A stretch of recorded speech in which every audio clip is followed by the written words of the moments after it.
Assalamualaikum warahmatullahi wabarakatuh. Waalaikumsalam warahmatullahi Waalaikumsalam wabarakatuh. warahmatullahi wabarakatuh. Kami dari kelompok 1 akan mempresentasikan materi bab 4, yaitu analisis kebutuhan sumber daya usaha. Perkenalkan kelompok kami. Yang pertama, saya Abidya Maulidia, nomor absen 1.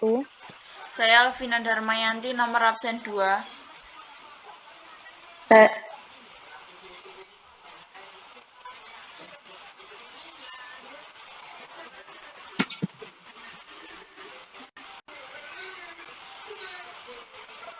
Amalia Karunisa, nomor absen 3. Saya Amelia Marta Mevia, nomor absen 4.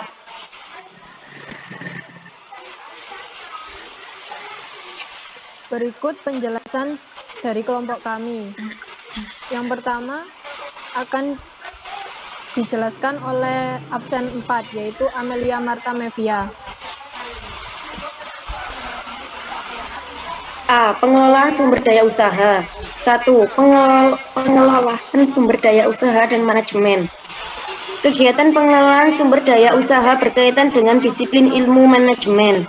Manajemen merupakan suatu proses kegiatan yang berasal dari pimpinan dan harus dilakukan dengan menggunakan cara-cara pemikiran ilmiah ataupun praktis untuk mencapai tujuan. 2. Unsur-unsur dalam manajemen sumber daya usaha. A. Atau manusia.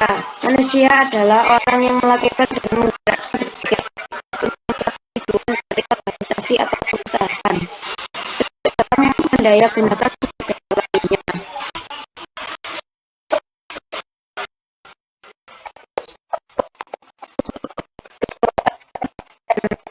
Informasi. 2. Persyaratan seperti pendidikan. 3. Komposisi, contohnya unsur pelaksanaan, pimpinan, administrasi, dan teknis. B. Money atau uang.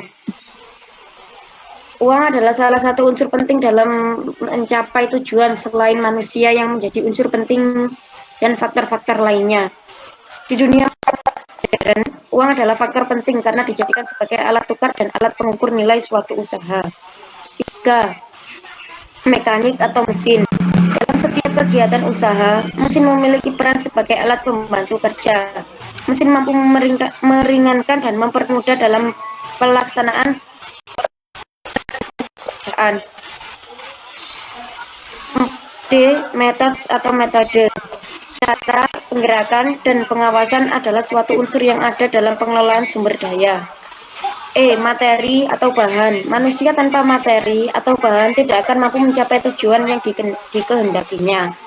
F. Market atau pasar. Sarana produk yang dihasilkan perusahaan merupakan hal yang sangat penting bagi kelangsungan proses produksi dari perusahaan tersebut. G. Information atau informasi. Informasi sangat dibutuhkan oleh perusahaan dalam menganalisis produk yang sudah dan akan dipasarkan pada konsumen luas.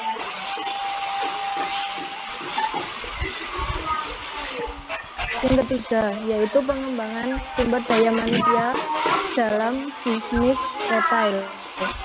Untuk mencapai keberhasilan bisnis, suatu usaha yang memanfaatkan retail harus menerapkan pengembangan sumber daya manusia di bidang bisnis retail.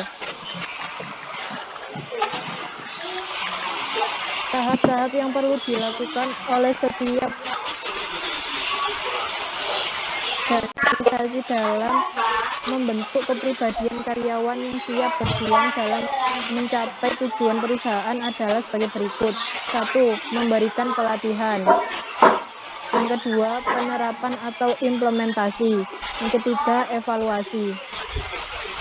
D. Manajemen sumber daya bisnis retail. 1. Sumber daya dalam bisnis retail. Manajemen sumber daya manusia adalah suatu bidang manajemen yang fokus pada pengelolaan sumber daya manusia dengan seefektif mungkin dan bertujuan memperoleh suatu kesatuan tenaga kerja yang memuaskan. A. Perbedaan pengelolaan sumber daya manusia bisnis retail dengan bisnis lainnya. Yang pertama, jam kerja karyawan berbeda dengan perusahaan pada umumnya. Kedua, penekanan terhadap kontrol biaya. Tiga, penerapan demografi pekerja. B. Pelaksanaan dan pengelolaan sumber daya manusia bisnis retail. 1. Memiliki keterampilan analisis. 2. Memiliki kreativitas. 3. Mampu mengambil keputusan. 4. Fleksibel. 5. Inisiatif. 6. Leadership. 7. Menganalisis pekerjaan. 8. Spekulasi. 2. Perencanaan sumber daya manusia. Perencanaan sumber daya manusia merupakan proses penentuan kebutuhan sumber daya manusia, organisasi, dan menjamin organisasi memiliki jumlah dan kualitas karyawan sesuai dengan yang dibutuhkan pada saat yang starting in the right time. Perencanaan perubahan kebutuhan sesuai tuntutan kerja. A. Analisis pekerjaan berisi dua macam hal berikut. 1. Deskripsi pekerjaan dekat kewajiban tanggung jawab hubungan pelaporan kondisi kerja dan tanggung jawab penyelesaian yang melekat pada suatu pekerjaan. 2. Spesifikasi pekerjaan data persyaratan yang dilakukan atau diperlukan untuk memegang jabatan atau pekerjaan tertentu. B. Peramalan permintaan dan penawaran tenaga kerja. Faktor-faktor yang mempengaruhi perencanaan sumber daya manusia antara lain dari sisi permintaan tenaga kerja, dipengaruhi oleh perubahan lingkungan eksternal organisasi, dan lain-lain. C. Permintaan dan penawaran tenaga kerja dilakukan berdasarkan kekurangan dan kelebihan sumber daya manusia diramalkan. 3. Manfaat perencanaan sumber daya manusia. A. Sebagai dasar penggandaan karyawan yang ekonomis. B. Mengembangkan informasi dasar manajemen sumber daya manusia untuk mendukung kegiatan perusahaan lainnya. C. Mengkoordinasikan berbagai kegiatan, misalnya penarikan karyawan dengan proses seleksi.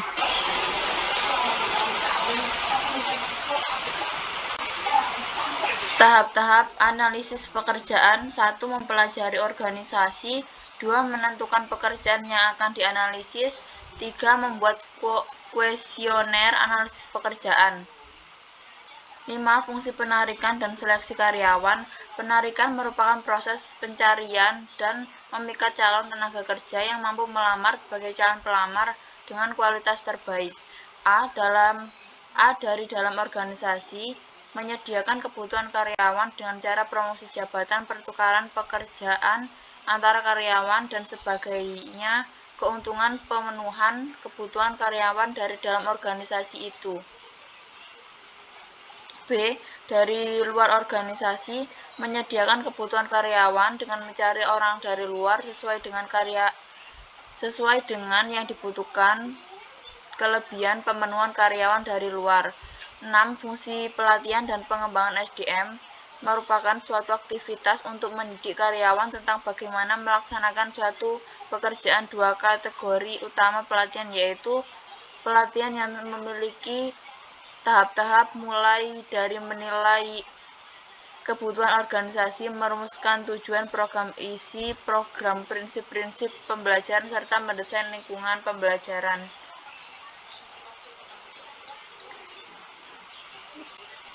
7. Manfaat pelatihan dan pengembangan SDM bagi karyawan: meningkatkan kemampuan pekerjaan, menunjang pengembangan karir, pengembangan keterampilan di masa datang. Bagi perusahaan, merupakan investasi jangka panjang untuk sukses dalam bisnis. 8. Fungsi evaluasi kerja. A. Manfaat penilaian kerja, mengetahui efektivitas kerja sebagai dasar untuk memberikan kompensasi dan hukuman. Penilaian kinerja kegiatan sebagai berikut. Penetapan standar prestasi, mengkomunikasikan standar prestasi, mengukur prestasi. B. Fungsi pemberian kompensasi dan penghargaan dilihat dari persepsi karyawan sebagai berikut. Rasio antara kompensasi dengan memasukkan seseorang seperti tenaga pengalaman 2. Perbandingan kompensasi yang diterima oleh satu karyawan dengan karyawan lain berdasarkan tanggung jawab, kemampuan pengetahuan, produktivitas. 3. Proses penetapan kebijakan kompensasi. Pertama, analisis suatu pekerjaan, evaluasi pekerjaan, survei pengupahan, dan standar gaji. Adapun wujud insentif adalah sebagai berikut. Insentif individual seperti bonus, merit salary system, pay for performance. 2. Insentif perusahaan, profit sharing, gain sharing, dan pain for knowledge. 9. Konteks hukum SDM dan tantangan baru SDM. A. Kesetaraan kesempatan kerja bermakna bahwa penempatan tenaga kerja tidak boleh dilakukan dengan diskriminasi. B. Keamanan dan kesehatan karyawan. C. Diskriminasi khusus. D. Employment at will. Adapun tantangan baru di lingkungan kerja yaitu keanekaragaman angkatan kerja, pengelolaan knowledge worker, sentient worker.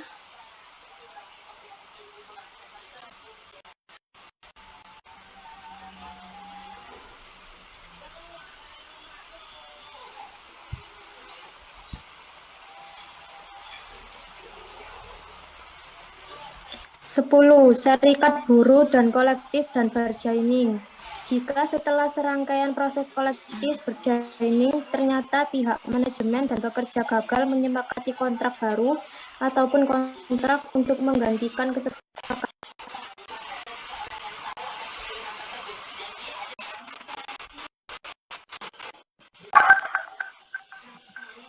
Assalamualaikum warahmatullahi wabarakatuh. Waalaikumsalam warahmatullahi wabarakatuh. Kami dari kelompok 1 akan mempresentasikan materi bab 4, yaitu analisis kebutuhan sumber daya usaha. Perkenalkan kelompok kami. Yang pertama, saya Abidya Maulidia, nomor absen 1. Saya Alvina Darmayanti, nomor absen 2.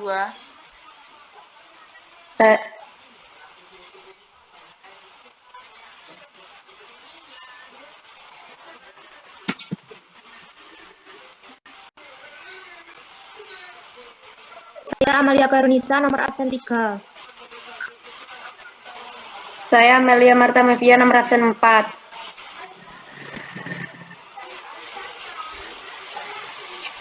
Berikut penjelasan dari kelompok kami. Yang pertama akan dijelaskan oleh absen 4, yaitu Amelia Marta Mevia. A. Pengelolaan sumber daya usaha. 1. Pengelolaan sumber daya usaha dan manajemen. Kegiatan pengelolaan sumber daya usaha berkaitan dengan disiplin ilmu manajemen. Manajemen merupakan suatu proses kegiatan yang berasal dari pimpinan dan harus dilakukan dengan menggunakan cara-cara pemikiran ilmiah ataupun praktis untuk mencapai tujuan. 2. Unsur-unsur dalam manajemen sumber daya usaha. A. Man atau manusia. Manusia adalah orang yang melakukan dan menggerakkan berbagai aktivitas untuk mencapai tujuan dari organisasi atau perusahaan dalam mendaya gunakan sumber daya lainnya.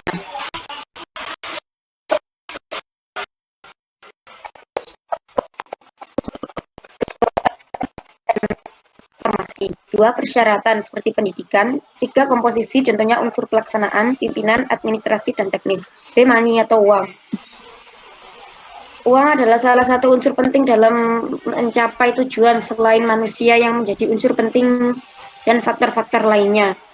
Di dunia modern, uang adalah faktor penting karena dijadikan sebagai alat tukar dan alat pengukur nilai suatu usaha.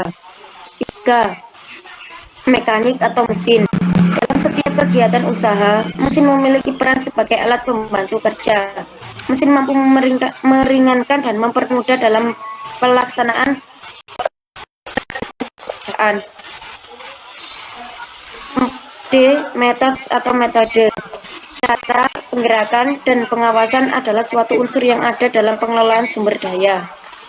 Materi atau bahan. Manusia tanpa materi atau bahan tidak akan mampu mencapai tujuan yang dikehendakinya. Market atau pasar. Sarana produk yang dihasilkan perusahaan merupakan hal yang sangat penting bagi kelangsungan proses produksi dari perusahaan tersebut. Information atau informasi. Informasi sangat dibutuhkan oleh perusahaan dalam menganalisis produk yang sudah dan akan dipasarkan pada konsumen luas.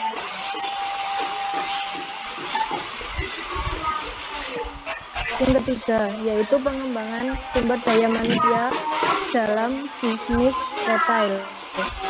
Untuk mencapai keberhasilan bisnis, suatu usaha yang memanfaatkan retail harus menerapkan pengembangan sumber daya manusia di bidang bisnis retail. Tahap-tahap yang perlu dilakukan oleh setiap organisasi dalam membentuk kepribadian karyawan yang siap berjuang dalam mencapai tujuan perusahaan adalah sebagai berikut. 1. Memberikan pelatihan. Yang kedua, penerapan atau implementasi. Yang ketiga, evaluasi. Manajemen sumber daya bisnis retail. 1. Sumber daya dalam bisnis retail. Manajemen sumber daya manusia adalah suatu bidang manajemen yang fokus pada pengelolaan sumber daya manusia dengan seefektif mungkin dan bertujuan memperoleh suatu kesatuan tenaga kerja yang memuaskan. Perbedaan pengelolaan sumber daya bisnis retail dengan bisnis lainnya. Yang pertama, jam kerja karyawan berbeda dengan perusahaan pada umumnya. Kedua, penekanan terhadap kontrol biaya. 3. Penerapan demografi pekerja. Pelaksanaan dan pengelolaan sumber daya manusia bisnis retail. 1. Memiliki keterampilan analisis. 2. Memiliki kreativitas. 3. Mampu mengambil keputusan. 4. Fleksibel. 5. Inisiatif. 6. Leadership. 7. Menganalisis pekerjaan. 8. Spekulasi. 2. Perencanaan sumber daya manusia. Perencanaan sumber daya manusia merupakan proses penentuan kebutuhan sumber daya manusia, organisasi, dan menjamin organisasi memiliki jumlah dan kualitas karyawan sesuai dengan yang dibutuhkan pada saat yang atau think in the right time. Perencanaan perubahan kebutuhan sesuai tuntutan kerja. Analisis pekerjaan berisi dua macam hal berikut. 1. Deskripsi pekerjaan dekat kewajiban tanggung jawab hubungan pelaporan kondisi kerja dan tanggung jawab penyelesaian yang melekat pada suatu pekerjaan. 2. Spesifikasi pekerjaan data persyaratan yang dilakukan atau diperlukan untuk memegang jabatan atau pekerjaan tertentu. Peramalan permintaan dan penawaran tenaga kerja. Faktor-faktor yang mempengaruhi perencanaan sumber daya manusia antara lain dari sisi permintaan tenaga kerja, dipengaruhi oleh perubahan lingkungan eksternal organisasi dan lain-lain. Permintaan dan penawaran tenaga kerja dilakukan berdasarkan kekurangan dan kelebihan sumber daya manusia diramalkan. 3. Manfaat perencanaan sumber daya manusia. Sebagai dasar penggandaan karyawan yang ekonomis. B. Mengembangkan informasi dasar manajemen sumber daya manusia untuk mendukung kegiatan perusahaan lainnya. C. Mengkoordinasikan berbagai kegiatan, misalnya penarikan karyawan dengan proses seleksi.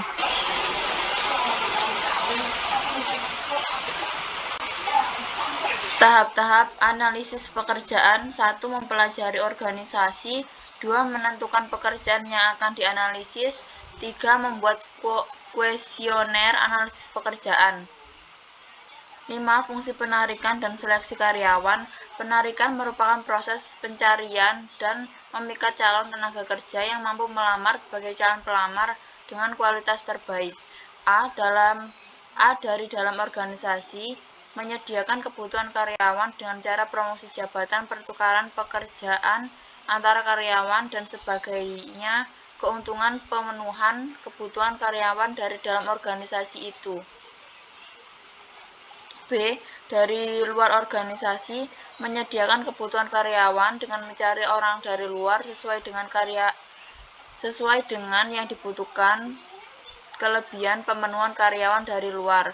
6. Fungsi pelatihan dan pengembangan SDM merupakan suatu aktivitas untuk mendidik karyawan tentang bagaimana melaksanakan suatu pekerjaan. 2 kategori utama pelatihan yaitu pelatihan yang memiliki tahap-tahap mulai dari menilai kebutuhan organisasi, merumuskan tujuan program isi program, prinsip-prinsip pembelajaran, serta mendesain lingkungan pembelajaran.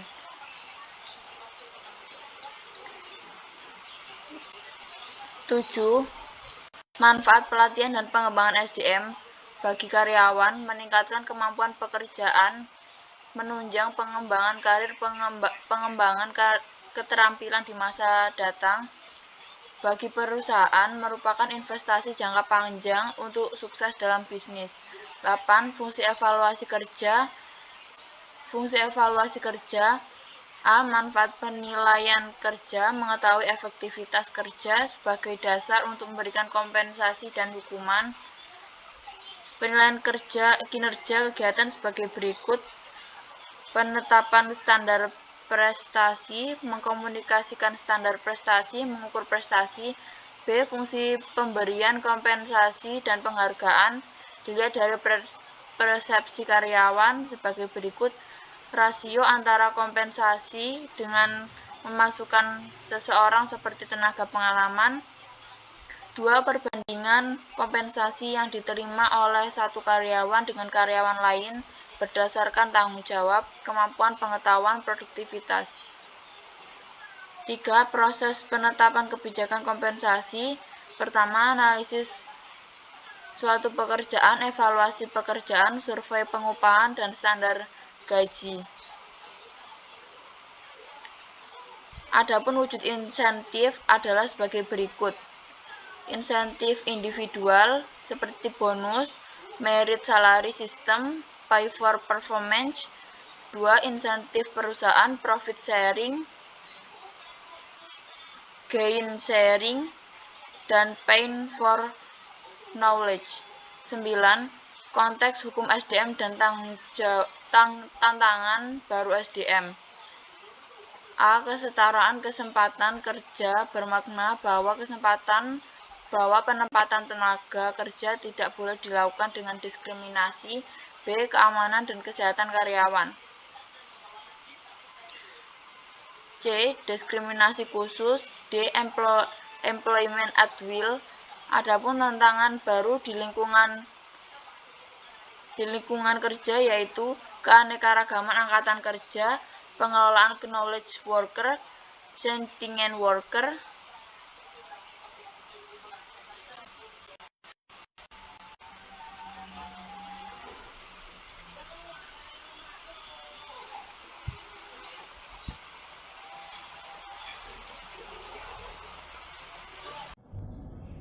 Serikat buruh dan kolektif dan bargaining. Jika setelah serangkaian proses kolektif bargaining ternyata pihak manajemen pekerja gagal menyepakati kontrak baru ataupun kontrak untuk menggantikan kesepakatan lama yang kadaluarsa. A. Pemogokan. Pemogokan dapat berupa hal-hal berikut. A. Pemogokan ekonomi. B. Pemogokan simpati. C. Pemogokan liar. B. Piketing, aksi pekerja yang berbaris di depan pintu masuk pabrik sambil mempublikasikan alasan pemogokan. C. Boykot. D. Slowdown. Adapun taktik yang dapat digunakan oleh pihak manajemen adalah sebagai berikut. A. Lockdown. B. Strike breakers. Cara yang dipakai dalam rangka akomodasi dengan bantuan pihak ketiga adalah sebagai berikut. 1. Mediasi. 2. Arbitrasi. 11. Tahapan manajemen sumber daya manusia dalam bisnis retail. A. Rekrutmen. B. Orientasi. C. Pelatihan. D. Penempatan. E. Pemberdayaan. F. Continuous improvement. 12. Manajemen persediaan barang dalam bisnis retail. Terdapat beberapa alasan pentingnya pengendalian persediaan, yaitu sebagai berikut. A. Menjamin lancarnya arus barang dan mempertahankan stabilitas usaha. B. Memberikan berbagai bentuk pelayanan yang baik pada pelanggan dengan manajemen tetap tersedianya barang-barang yang dibutuhkan pelanggan. C. Menekan pengadaan barang yang memungkinkan adanya ketidaksesuaian. 4. D. Meminimalkan adanya risiko keterlambatan akan datangnya barang yang dibutuhkan. 13. Manajemen pemasaran bisnis retail. Menurut pendapat Jane Hartmel dan Bittner, kualitas pelayanan mencerminkan suatu evaluasi persepsi konsumen mengenai elemen-elemen jasa. Mengembangkan keunggulan persaingan dalam pemasaran, yaitu sebagai berikut. Loyalitas konsumen, yaitu kesetiaan konsumen untuk berbelanja di lokasi retail tertentu. B. Program loyalitas. Program loyalitas merupakan salah satu bagian dari keseluruhan manajemen yang memiliki hubungan antar konsumen.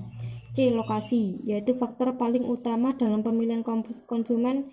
Hal ini juga keunggulan bersaing yang sulit. Terdapat beberapa keuntungan dalam pemilihan lokasi, yaitu sebagai berikut. Pemilihan lokasi adalah komitmen sumber daya jangka panjang yang mampu mengurangi fleksibilitas masa depan dan bisnis retail tersebut.